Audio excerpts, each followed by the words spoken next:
Much. I'd like to begin by thanking both Dr. Gannon and particularly Dr. Newman for taking the time to testify before our subcommittee today and for the work on the Bipartisan Policy Report.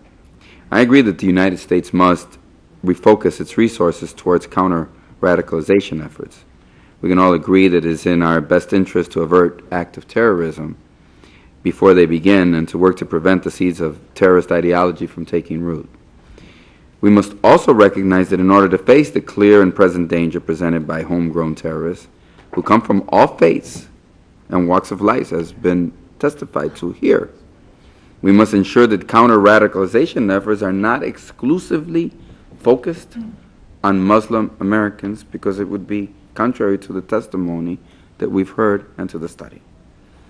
Given the analysis and recommendation of this report, I can't help but feel that we might be working at cross purposes at times here in America. There seems to be a disconnect between the recommendations of this report and the rhetoric coming from some of our national figures.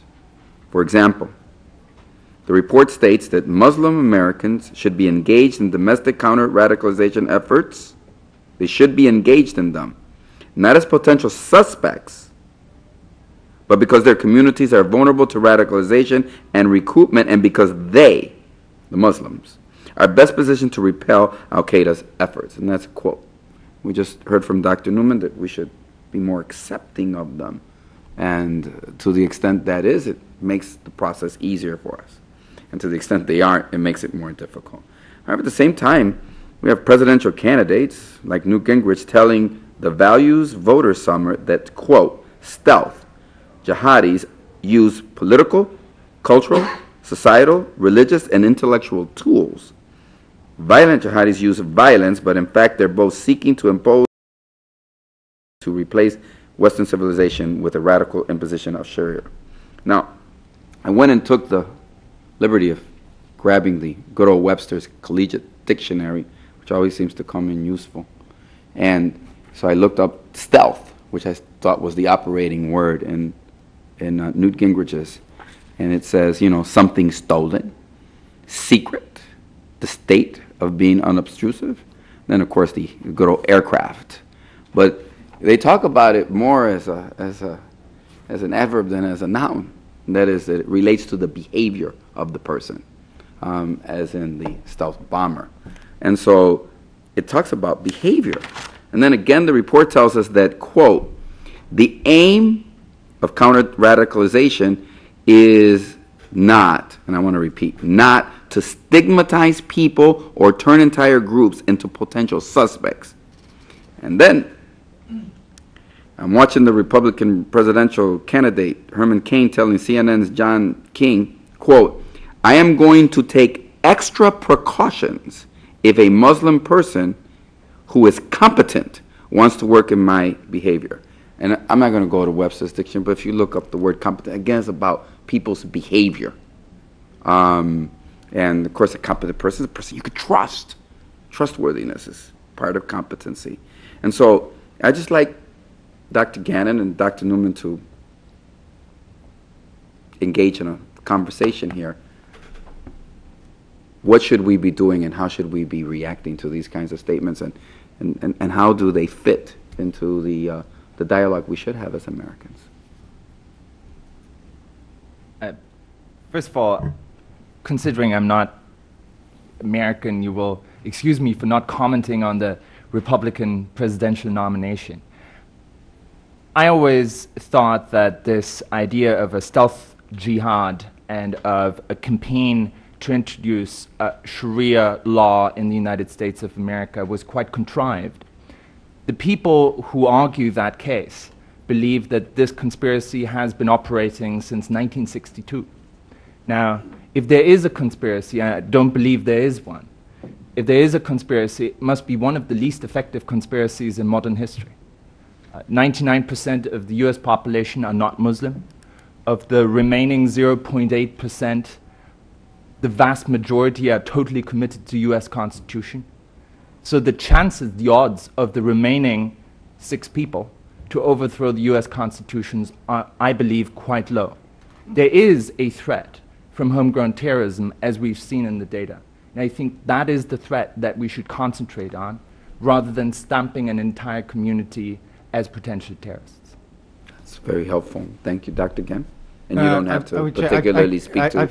I've spent more time covering foreign countries, and I would say, if you since 9/11, if you look at Italy, clearly the Islamophobia has grown, and I would say that that political leadership has, in many cases, in the statements that are made, have really transformed the anger of a few into the fear of the many, and I think that is one of the reasons that Islamophobia has grown there. In Germany, we have the chancellor declaring that multiculturalism has failed. It's clearly very great concerns there about immigration, not friendly towards Muslims at all. And I think France is sort of a running count between the numbers of Gothic cathedrals and minarets and mosques, and great concern about what is perceived as a cultural threat. So that the statements of political leaders can rise a level of anger and hostility towards immigrant groups, and Muslims have been, I think, victim in major European countries.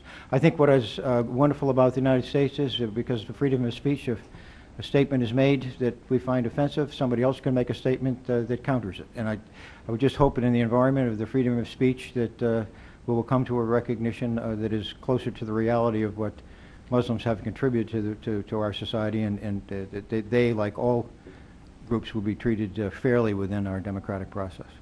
So I'd just like to end by saying I think I want to thank you both for your comments, because I think it helps us also in terms of our responsibility. You talked about the First Amendment and other amendments to the Constitution of the United States that makes people born here automatic citizens of the United States of America, and therefore I think they have a stake in America. Not necessarily true of other countries in Europe and other parts of the world where you can be there and not be of it ever, and maybe not have that connection. Whereas in the United States of America, our policy is a policy of immigration policy that allows people to become citizens and therefore have a stake and say, I'm part of this, I have a stake in it, I'm not different. And so I'd just like to share that I think it is our responsibilities as legislators also to make sure that we have hearings when we see abuses, so that Muslim and Muslim Americans in this country see us and this Congress as the primary legislative institution, as an institution that has hearings to say, we're going to protect you, we're going to make sure your civil rights are protected, and we're going to call and make sure that we're very clear and vocal, and that we operate in a very transparent fashion in terms, because otherwise what happens in this conversation, if I'm Muslim, is that all I hear about is a religious leader in Florida that wants to burn Qurans. And what we hear is that people, like Muslims, maybe don't have the same First Amendment rights that others do, but I believe they do. So you know what? I wasn't really crazy about, how I say,